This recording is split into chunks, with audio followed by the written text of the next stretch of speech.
ქათმის ფილეს ხემსი. ჩვენ დაგჭირდება 2 ქათმის მკერდი, ფილე, 5 სუფრის კოვზი, ფქვილი, 100-120, შეიძლება ცოტა მეტიც.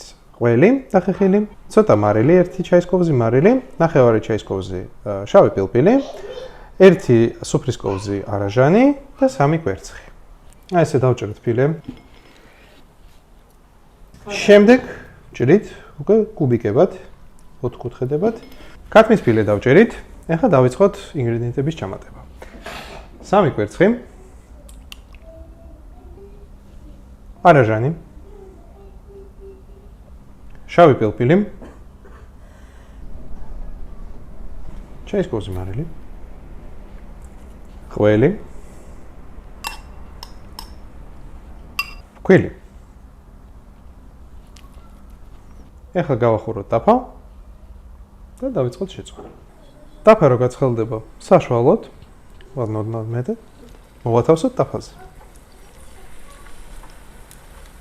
შეგიძლიათ შეწვათ ხუფის გარეშე, მაგრამ მე მირჩევნია შედარებით დაბალ ცეცხლზე ცოტა ხანი ხუფით შეწვა. შენივრად შეიკრა.